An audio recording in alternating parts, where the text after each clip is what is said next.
Halo pemirsa, kembali bersama kami dalam NTV Prime Dialog, saya Doni De Keizer. Keberadaan undang-undang tentang harmonisasi peraturan perpajakan tahun 2021 lalu memberi peluang kepada pemerintah untuk menaikkan PPN atau pajak pertambahan nilai menjadi 12% per tanggal 1 Januari 2025. Tapi kebijakan tidak populis ini diprotes banyak pihak, termasuk dari Asosiasi Pengusaha Indonesia atau APindo. Di saat ekonomi Indonesia cuma 4,95% di kuartal 3 tahun 2024, sebagian pihak mewanti-wanti kenaikan itu bisa berdampak buruk terhadap daya beli masyarakat. Kami ajak Anda membahas topik ini bersama narasumber yang telah kami hadirkan melalui sambungan Zoom. Direktur Indef, Wakil Direktur Indef, Eko Listianto, dan analis kebijakan ekonomi APindo, Ajib Hamdani. Selamat malam Pak Eko, Pak Ajib, apa kabar? Selamat malam Mas Doni, sangat baik. Malam Mas Doni, Pak Ajib. Siap, baik. Bapak-bapak, sebelum kita mulai diskusi yang sepertinya sebelum mulai sudah mulai panas ini ya. Kita simak dulu tayangan yang berikut ini.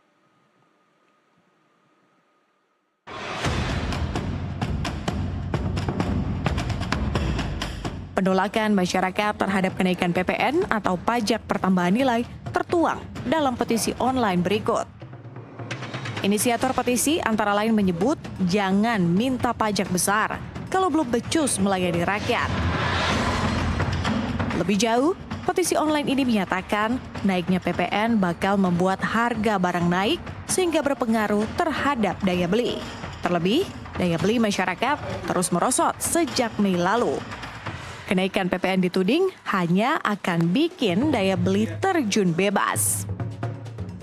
Debat mengenai PPN 11-12% itu juga sudah sangat dalam. Waktu itu banyak membahas pro cons. Apakah tujuannya untuk tadi, karena ini kan Bapak dan Ibu sekalian tuh pinter-pinter ya. Jadi udah tahu kita debat begitu. Tapi ditaruh dalam konteks hari ini kan jadi lain lagi nih konteksnya. Tadi waktu dijajarkan dengan Bu ini ekonomi lagi melemah kok Ibu naikin PPN. Waktu kita bahas juga cukup banyak debat mengenai itu.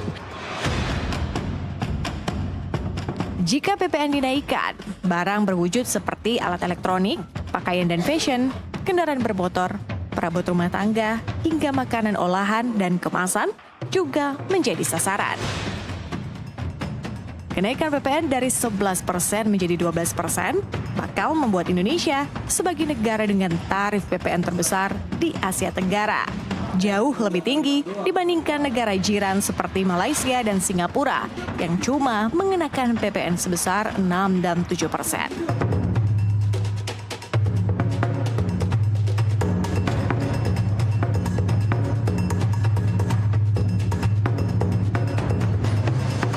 Masih ada 5 pekan bagi pemerintahan Prabowo Subianto untuk memutuskan apakah tetap menaikkan PPN menjadi 12% atau mendengar keluhan dan protes publik dengan menunda kenaikan PPN yang tidak populis itu. Bukankah Prabowo pada 30 Januari lalu atau 2 pekan sebelum Pilpres pernah berjanji tidak akan menaikkan jika terpilih menjadi presiden? Setelah tiba dari lawatan ke sejumlah negara, janji presiden ditunggu oleh publik.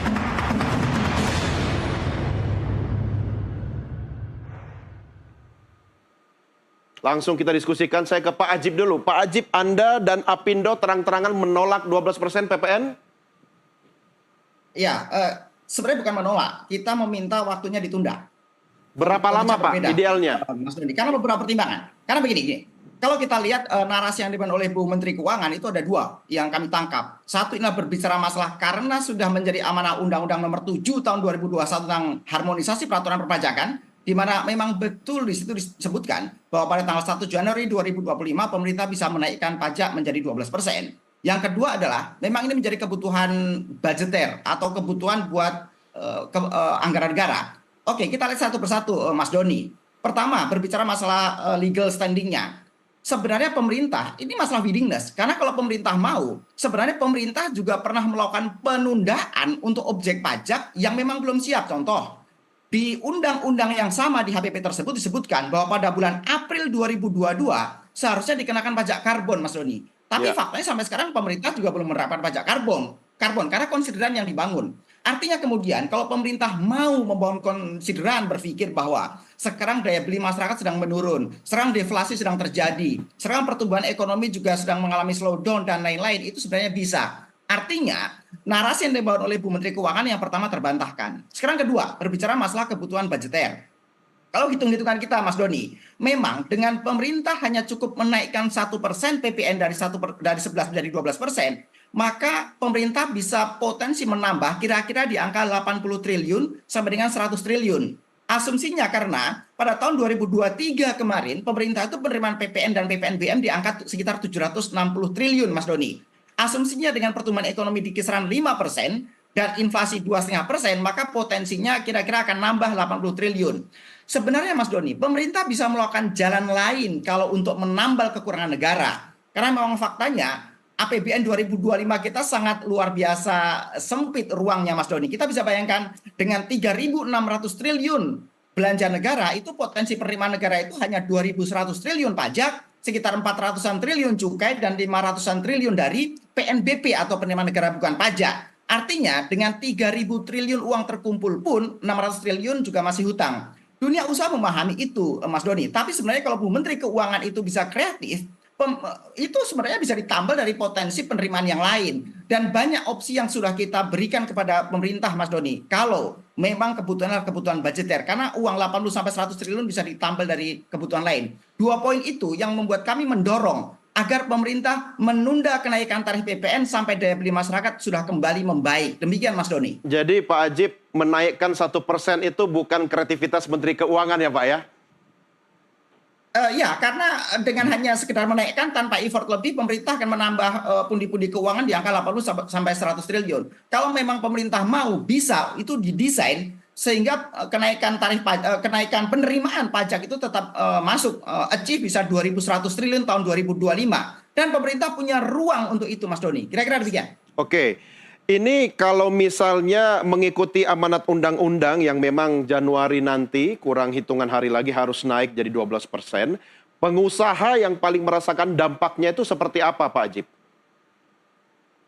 Pada faktanya begini, PPN itu adalah pajak yang ditanggung oleh seluruh masyarakat, Mas Doni. Mau dia masyarakat miskin, mau menengah, mau atas, sepanjang dia membelanjakan atas barang dan jasa yang kena pajak, maka dia harus membayar itu. Ya. Kemudian uang pajak itu dititipkan lewat pengusaha, kemudian pengusaha nyetor ke negara. Itulah namanya filosofi dari pajak tidak langsung. Ya. Dari objek PPN pajak tidak langsung. Kemudian kalau ditanya, sekarang sektor mana yang akan kena? Ya semua sektor yang kena pajak, Mas Doni. Karena kemudian ketika ini mengurangi daya beli masyarakat, kemudian ketika tarif PPN dinaikkan dan kemudian volume barang dan jasa yang ada di masyarakat di sistem ekonomi berkurang, udah otomatis ini akan semakin mengurangi dunia usaha yang ada, Mas Doni. Dan bahkan kalau kita lihat sebenarnya selama 5 bulan berturut-turut kita sudah mengalami deflasi. Ini menunjukkan dan menjadi indikator tidak terbantahkan bahwa daya beli masyarakat sedang menurun. Itu dari sisi demand. Sedangkan di supply juga sama,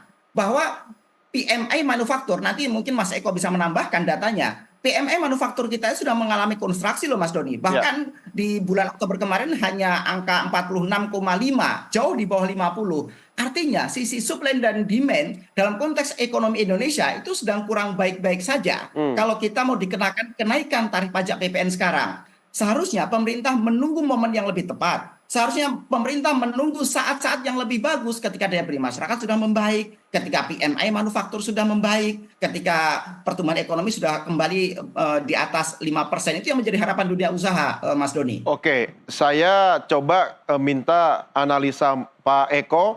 Kalau misalnya ada 3 opsi, tunda, batalkan, atau kurangi. Dan dikaitkan dengan statement Pak Ajib tadi, timingnya yang tepat kapan? Analisa Anda, Pak Eko. Ya, baik Mas Doni ya. Jadi tadi sebenarnya cukup komprehensif dari Pak Ajib tadi ya. Tapi saya menambahkan saja kalau sebetulnya ya kalau dari sisi kami begitu ya, itu memang sebaiknya ditunda begitu. Karena ini bukan menolak ya. Artinya kan namanya warga negara ya harus taat pajak begitu ya. Cuma kan masalahnya adalah situasinya ini berbeda ya. Memang ketika direncanakan di 2021 lalu waktu Undang-Undang HPP itu diketok, mungkin kan juga nggak membayangkan bahwa ekonomi kita selama 2024 ini dalam fase perlambatan dan pelambatan terus begitu ya, terutama sisi konsumsinya juga begitu. Nah ini kan sebetulnya alarm gitu, kalau kemudian ini dipaksakan hanya karena 2021 ditempel di dalam undang-undang itu sudah harus naik kira-kira gitu. Padahal juga ada sebetulnya mekanisme untuk menundanya begitu ya. Tadi Pak Ajib sudah menggambarkan ya kalau memang situasi existing kondisinya nggak siap ya sebetulnya ditunda saja gitu. Toh ini penundaan ini manfaatnya buat masyarakat besar begitu, buat ekspektasi dunia usaha ke depan besar begitu. Jadi kayak misalkan kan kita sekarang ada pemerintahan baru ya, kemarin presiden ke luar negeri ya sampai 2 minggu untuk cari investor, menarik capital sebanyak-banyaknya ke tanah air dan itu dari komitmen investasinya.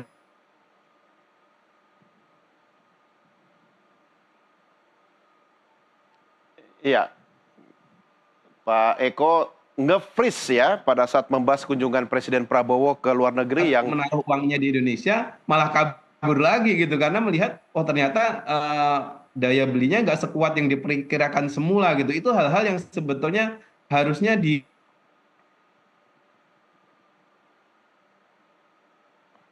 Ya, oke. Pak Eko, saya mengalami kendala komunikasi karena sinyal naik turun. Ini bukan cuma PPN yang akan naik, tapi sinyal juga ternyata naik turun ya. Pak Ajib, sambil meneruskan apa yang disampaikan Pak Eko tadi, sebenarnya timingnya ya Pak Ajib, kalau menurut Anda, bukan hanya dari perspektif pelaku usaha, tapi secara global masyarakat kita sebagai warga yang kemudian terdampak ini, menurut Anda timing yang tepat itu kapan? Tahun ini nggak mungkin, tahun depan Anda tidak setuju. Kapan kira-kira? Oke, kita lihat dulu kondisi masyarakat. Jadi kita berangkat dari data, Mas Doni. Jadi kalau kita diskusi enak kalau pakai data. Coba kita lihat data dari LPM UI menyebutkan bahwa 2018 sampai 2023 kemarin lebih dari 8,5 juta penduduk kita turun kelas, Mas Doni. Artinya memang menjadi indikator yang tidak terbantahkan bahwa kondisi kita sedang slow down. Kalau ditanya kapan, adalah ketika ekonomi sudah membaik dan itu indikatornya cukup pakai kerangka ekonomi makro yang ada. Indikator-indikator makro kan sangat bisa dibaca oleh BPS. Misalnya pertumbuhan ekonominya, kemudian bagaimana daya beli masyarakat, bagaimana sektor-sektor pertanian, perikanan, NTP, nilai tukar petani, nilai tukar nelayan juga mereka sudah naik signifikan misalnya. Ini bisa menjadi indikator-indikator yang disepakati baik oleh Menteri Keuangan, pemerintah, DPR juga termasuk dunia usaha. Karena begini Mas Doni, sebenarnya dalam tanda petik dunia usaha ini adalah partnernya pemerintah loh. Dalam konteks PPN, ini yang mengutin pajak dari masyarakat itu pengusaha loh Mas Doni. Misalnya kita beli barang, entah itu di supermarket atau dimanapun itu. Maka kemudian pengusaha itu yang mengutin pajaknya masyarakat Mas Doni. Kemudian setelah terkumpul, maka kemudian pengusaha menyetor kepada negara. Sekarang Mas Doni bayangin, seharusnya ketika pemerintah akan membuat kebijakan yang bersifat disinsentif fiskal, itu pemerintah harus menghitung betul. Jangan sampai pemerintah memaksakan untuk menaikkan tarif PPN, tapi yang terkorbankan adalah masyarakat luas. Yang terkorbankan adalah private sector yang dunia usaha, kemudian mereka akan tambah turun. Yang terkorbankan di ujungnya adalah pertumbuhan ekonomi. Jadi seharusnya pemerintah cukup diskusi dengan pengusaha bagaimana pandangan, karena yang kami capture, yang kami potret di masyarakat, Mas Doni, bahwa memang kondisi sedang tidak memungkinkan. Sekarang kalau ditanya kapan, sekarang begini, tahun 2025 nanti seharusnya pemerintah bisa mendorong program-program yang bersifat insentif fiskal dulu. Misalnya, kemarin juga pemerintah memasukkan prolegnas melalui DPR RI itu ada misalnya program tax amnesty misalnya. Ini yang juga akan menjadi program dan kebijakan yang akan menimbulkan polemik. Dengan segala macam plus minusnya, ini bisa menjadi sebuah jembatan. Karena kebutuhan budgeter bisa ditambal dari tax amnesty misalnya. Kalau kita lihat data tax amnesty 2016 uang 130 triliun terkumpul, tahun 2022 kemarin 60 triliun terkumpul. Artinya range 60 sampai 130 triliun itu potensi terkumpul dari program yang ada. Jadi nggak harus memaksakan kenaikan tarif PPN kalau pertimbangannya adalah berbicara masalah kebutuhan budgeter. Kira-kira itu yang menjadi pertimbangan kita, Mas Doni. Ya, atau mungkin saya balik ke Pak Eko, jangan-jangan kita harus nunggu sampai pertumbuhan ekonomi kita 8% dulu nih, seperti yang ditargetkan Pak Prabowo Subianto. Atau ini mungkin juga karena agar postur APBN kita, kesehatan APBN kita itu nanti bisa membiayai program-program unggulan Presiden Prabowo seperti program makanan bergizi dan sebagainya. Pak Eko, catatan Anda. Ya, baik Mas Doni ya. Ya, saya kira memang alasan kedua tadi ya, karena banyaknya program yang butuh uang cepat kira-kira gitu dan cukup pasti kira-kira gitu. memang menaikkan PPN itu relatif pasti ya. Paling cepat ya. Artinya begitu ada yang consume ya itu langsung ya kemudian akan terikot ya gitu atau kenaikan pajaknya itu lebih pasti. Tapi problemnya tadi begitu. Tapi juga nggak usah nunggu 8% menurut saya begitu ya.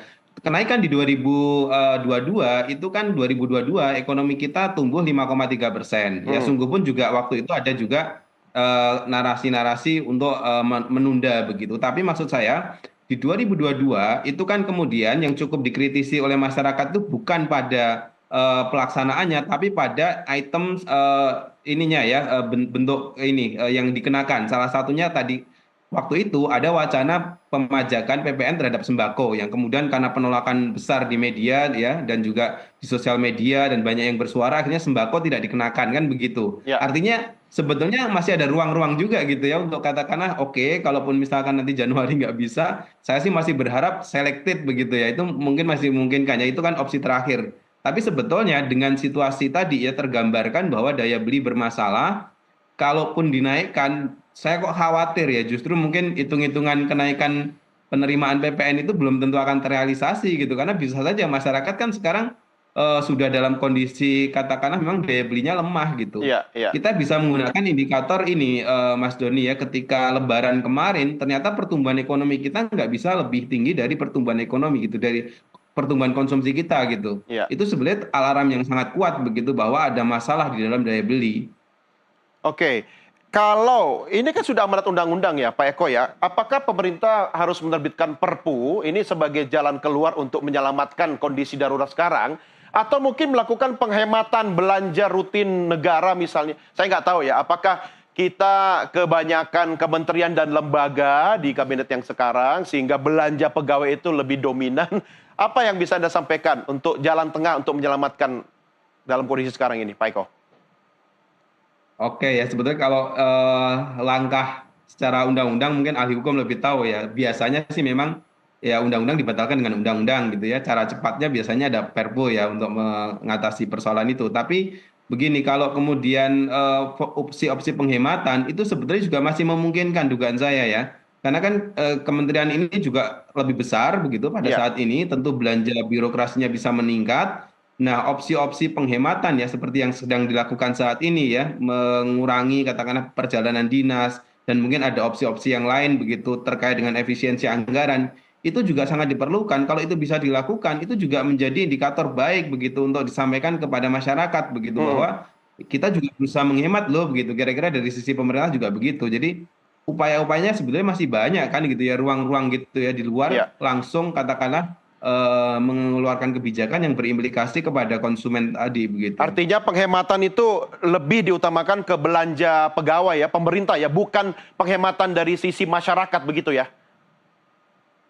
Ya saya harapkan begitu ya, jangan kemudian kayak yang terjadi akhir-akhir ini kan di sosial media kampanye untuk frugal living gitu ya, atau ngirit ya, ngirit-ngiritnya ya. Ini sebetulnya karena masalahnya kalau frugal living itu kan punya duit tapi kemudian merencanakan sesuatu di masa depan begitu ya, itu bagus. Tapi kalau ini kan terpaksa menjadi frugal living kan karena sudah memang income-nya sudah turun gitu ya, banyak yang ter-PHK. Ya ini beda begitu ceritanya. Jadi kita berharap yang melakukan frugal living itu adalah pemerintah ya melalui anggaran-anggaran birokrasi yang lebih efisien begitu. Kan katanya digitalisasi, digitalisasi harus punya konsekuensi kepada efisiensi dong gitu. Oke, menarik sekali. Tapi Pak Eko, Pak Ajib, kita rehat sejenak. Kita akan lanjutkan dialog kita di segmen berikutnya. Pemirsa, kami segera kembali sesaat lagi.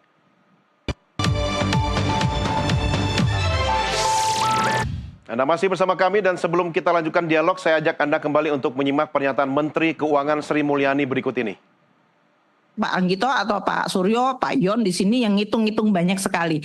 Bisa menyampaikan secara detail exemption atau fasilitas untuk dienolkan atau dibebaskan atau mendapatkan tarif lebih rendah 5-7% itu ada di dalam aturan-aturan tersebut. Saya setuju Bapak dan Ibu sekalian bahwa kita perlu untuk banyak memberikan penjelasan kepada masyarakat. Artinya meskipun kita membuat policy mengenai perpajakan termasuk PPN ini bukannya membabi buta dan seolah-olah tidak punya afirmasi atau perhatian terhadap beberapa sektor-sektor seperti kesehatan, pendidikan, dan bahkan makanan pokok waktu itu termasuk. Debatnya cukup panjang di sini. Jadi nanti kami akan sampaikan. Jadi di sini kami sudah membahas bersama Bapak Ibu sekalian, sudah ada undang-undangnya. Kita perlu untuk menyiapkan agar itu bisa dijalankan tapi dengan tadi penjelasan yang baik sehingga kita tetap bisa bukannya membabi buta, tapi APBN memang harus terus dijaga kesehatannya. Namun pada saat yang lain APBN itu harus berfungsi dan mampu merespon seperti yang kita lihat dalam episode-episode seperti waktu global financial crisis, waktu terjadinya pandemi, itu kita gunakan APBN. Saya rasa itu mungkin yang overview yang besar sekali yang saya ingin sampaikan. Ya. Sebelum ganti topik Bu, karena Ibu masih tadi soal pajak dan tax ratio, saya ingin penegasan nih Bu. Tax ratio 23% itu masih jadi acuan atau tidak Bu? Aspirasi kan tetap Bapak. Kalau kita mengatakan bahwa Indonesia dianggap tax rasionya paling rendah di ASEAN, kan itu bukan sesuatu yang membanggakan kita Pak. Iya, saya langsung ke Pak Ajib dulu. Tadi Bu Sri Mulyani, Pak Ajib sempat bilang, bahkan sudah dibahas kalau misalnya 5%, 0 pun pernah dibahas gitu kan. Kalau misalnya 0 Pak Ajib, apa dampaknya bagi kesehatan APBN kita, tapi tetap konsumsi masyarakat bisa terjaga, Pak Ajib? Coba kalau kita cermati tadi, saya belum akan komentar ke 0%. Kita cermati dari statementnya Bu Sri Mulyani tadi, Mas Doni, bahwa APBN perlu dijaga kesehatannya. Itu sebenarnya sudah clear bahwa kenaikan tarif PPN dari 11% menjadi 12% lebih karena pertimbangan perpajakan dan penerimaan. Dan ini adalah bentuk kekhawatiran dari pemerintah bahwa target pajak 2025 ini achieve atau nggak achieve. Karena kalau kita lihat Mas Doni, di tahun 2024 ini, bulan Oktober kemarin, penerimaan pajak secara keseluruhan itu kira-kira di angka 76%, jauh dibandingkan dengan tahun sebelumnya. 76% itu baru setara dengan 1.500-an triliun. Nah, bahkan pemerintah itu memperkirakan, sudah membuat prediksi bahwa sampai dengan akhir 2024 itu nggak akan achieve 100%. Nah, kita bisa bayangkan ketika memasuki tahun 2025 yang target pajaknya bahkan dinaikkan menjadi 2.100 triliun, maka potensi achieve-nya akan semakin jauh.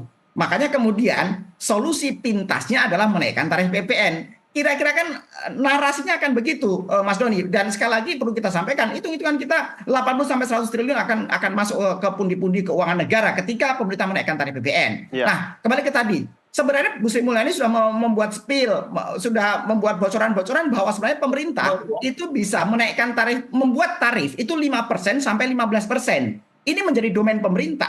Dan kalau kita cermati dari Komisi 11, kemarin juga menyampaikan bahwa sekarang bola ada di pemerintah. Menaikkan 12% bisa karena ada Undang-Undang Nomor 7 Tahun 2021, di situ pasal 7 ayat 1 yang menyebutkan begitu. Tapi tidak menaikkan pun bisa.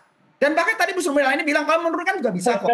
Kan artinya ini berbicara willingness. Ini berbicara masalah pemerintah ini mau membuat kebijakan yang mana. Dan dengan beberapa pertimbangan kondisi ekonomi yang ada. Begini Mas Doni, kalau kita lihat PDB Indonesia itu nggak kurang dari 22.000 triliun loh. Ini kita nomor 16 besar dunia. Problemnya adalah sekitar 60% dari PDB kita ditopang oleh konsumsi rumah tangga secara signifikan, Mas Doni. Artinya kemudian ketika pemerintah mendorong kebijakan yang menjadi disinsentif fiskal dan mengurangi daya beli masyarakat, yang terkorbankan nanti adalah masalah pertumbuhan ekonomi. Karena secara konservatif pertumbuhan ekonomi di tahun 2025 nanti ditarget oleh pemerintah sebesar 5,2%. Kira-kira begitu Mas Doni narasinya. Artinya pemerintah harus membuat kreativitas lain untuk menambal keuangan negara. 2.100 triliun bisa tercapai atau enggak? Tercapai, bisa kok. Banyak opsinya. Termasuk misalnya begini, tadi Bu Sri Mulyani menyampaikan ada kok beberapa PPN yang ditanggung pemerintah. Itu namanya DTP, Mas Doni. DTP itu adalah bagian dari tax cost atau tax expenditure yang sebenarnya mau tarif PPN-nya mau 11%, mau 12%, alokasi untuk tax cost itu ada dan bahkan rata-rata setiap tahun itu nggak kurang dari kira-kira di angka 2,5% dari PDB atau produk domestik bruto. Kita bisa bayangkan tahun 2023 kemarin tax cost kita di angka 300-an triliun dan bahkan diproyeksikan 2025 nanti 450 triliun sebenarnya Mas Doni. Artinya, kalau pemerintah melakukan efisiensi tax cost atau tax expenditure 50 triliun aja deh, 100 triliun aja deh. Ya. Jadi nggak usah naikin tarif PPN gitu loh. Jadi sekali lagi Mas Doni, pemerintah harus membuat sebuah kebijakan yang bijaksana. Jangan sampai kebijakan yang tidak bijaksana. Karena ukurannya adalah undang-undang harus saklek, istilahnya tuh hanya undang-undang isi, ya Iya. semua orang juga bisa melakukan itu. Tapi sekali lagi, apakah masyarakat itu siap atau tidak? Dan menurut potret dari Apindo, masyarakat sedang kondisi yang tidak baik-baik saja. Iya. Makanya kemudian kita memberikan rekomendasi agar ini ditunda. Demikian Mas Doni. Oke, itu rekomendasinya dari Pak Haji. Pak Eko, ini biar tetap APBN kita sehat, tapi saya tadi tergelitik dengan statement Anda. Kan ini sudah di eranya digital. Semua dengan digitalisasi harusnya bisa memangkas biaya-biaya. Lah iya, era digitalisasi, tapi mindsetnya masih analog. Ya kan, lucu kan? Mungkin Anda perlu memberikan sebuah usulan yang revolusioner gitu kan. Jangan sampai APBN sehat, tapi masyarakatnya teler. Pak Eko. Iya, baik Mas Doni ya. Jadi ya tadi efisiensi itu harus gitu ya, tunjukkan kalau kan ini anggaran digitalisasinya naik-naik gitu ya. Itu harus ditunjukkan bahwa lebih efisien harusnya gitu ya. Secara birokrasi ya, pelayanannya juga harus lebih katakanlah lebih ideal begitu. Nah, saya mau bilang begini tadi ya, APBN sehat itu sebetulnya kalau daya beli sehat. Ya kalau daya beli sedang melemah seperti saat ini, justru harus bagaimana. Jadi tadi bicara afirmasi tadi yang sangat diperlukan masyarakat hari ini itu adalah afirmasi terhadap daya beli. Jadi kalau daya belinya menguat, nanti dunia usahanya kan hidup. Ya. Dari itu akan dapat keuntungan, dari itu bisa membayar pajak gitu ya. Kalau daya beli sehat, itu juga masyarakat bayar PPh perorangan juga akan lebih banyak, kira-kira begitu. Jadi sebetulnya logikanya harus begitu gitu loh. Bukan kemudian kita istilahnya rame-rame jagain APBN sehat, tapi kemudian masyarakatnya sakit seperti yang bilang Mas Doni tadi begitu. Jadi sebetulnya dengan katakanlah upaya efisiensi ya, terus tax effortnya juga harus kelihatan gitu ya, kan ada katakanlah bagaimana kemudian menegakkan hukum terhadap pajak ya, apalagi yang sudah inkrah begitu, itu kan harusnya upaya-upaya itu ditunjukkan dulu begitu. Nah, tapi sekali lagi ya, APBN sehat itu kalau daya beli masyarakatnya sehat. Jadi ini sebetulnya langkah yang memang salah begitu kalau kemudian dalam situasi perlambatan ekonomi terus kemudian kita menaikkan PPN. Ya, Pak Eko, apa yang Anda bisa usulkan kepada Presiden Prabowo Subianto dalam kondisi saat ini? Iya, sebetulnya kalau secara ekonomi politik ya, kan kita mengalami pilpres damai gitu kan, terus kemudian juga transisinya smooth. Ini sebetulnya adalah secara ini ya, ekonomi politik begitu, ini modal yang sangat kuat begitu untuk membangun optimisme di dunia usaha. Ya. Apalagi nanti kita sebentar lagi ada pilkada, kita harapkan pilkadanya ya terjadi dengan baik juga begitu. Nah, itu akan lebih membuncah lagi gitu, semangat untuk katakanlah melakukan berbagai perubahan dan juga peningkatan begitu, termasuk juga target-target ekonomi. Tapi kalau kemudian di Januari sudah terpukul dengan katakanlah tadi ya daya beli yang semakin melemah dan sebagainya begitu. Nah, itu akan berimplikasi luas begitu, terutama terhadap bagaimana kemudian optimisme ekonomi secara keseluruhan ya, terutama di 2025 dan ke depan begitu. Nah, saya harapkan kok ini harusnya lebih dilihat begitu ya. Jadi bagaimana mengkonversi ya damainya pemilu, stabilnya sisi politik ini menjadi sebuah optimisme untuk bisa menggerakkan ekonomi gitu. Memang ini hasilnya ya harus dengan kinerja-kinerja konkret ya di kebijakan ekonomi, tapi itu akan lebih efektif begitu dibandingkan kemudian kita juga malah justru memupus harapan dari optimisme yang ada begitu. Ya, baik. Pak Ajib, Pak Ya. Prabowo pernah menjanjikan tidak akan menaikkan pajak ya, pajak apapun termasuk PPN. Nah, apa yang Ya. bisa Anda sampaikan? Kalau mungkin saya boleh usul, kalau mau pajak kreativitas mungkin Menteri Keuangan bikin aja pajak buat calon kepala daerah ya. Ini kan instan ini, menjelang pilkada. Pak Ajib, singkat saja Pak.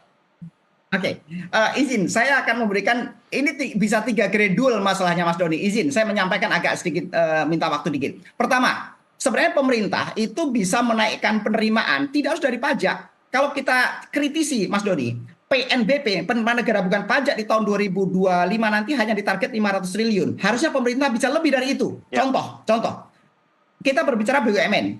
Mas Doni bisa bayangkan, dividen BUMN tahun 2023 kemarin dalam tanda petik hanya 80 triliun.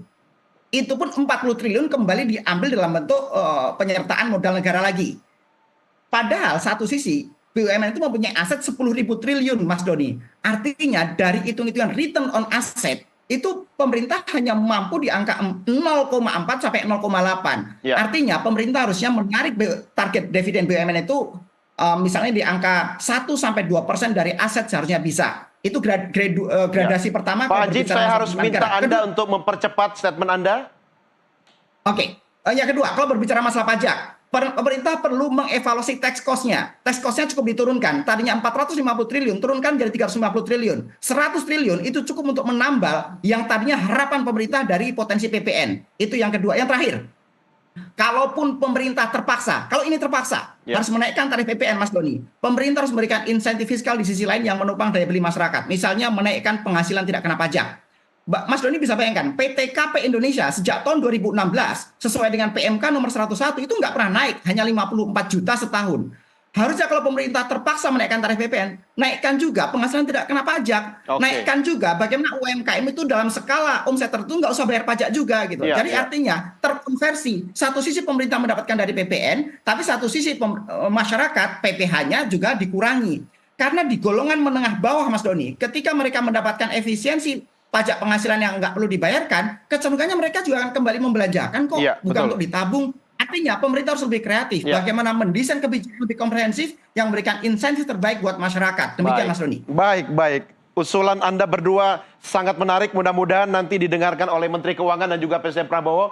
Pak Ajib Hamdani, Pak Eko Listianto, terima kasih sudah berdiskusi malam hari ini. Sampai jumpa, selamat malam. Sampai jumpa Mas Doni, terima kasih. Pemirsa, kami akhiri sampai di sini diskusi kita. Jangan kemana-mana karena sesaat lagi kami masih akan kembali dengan dialog lainnya.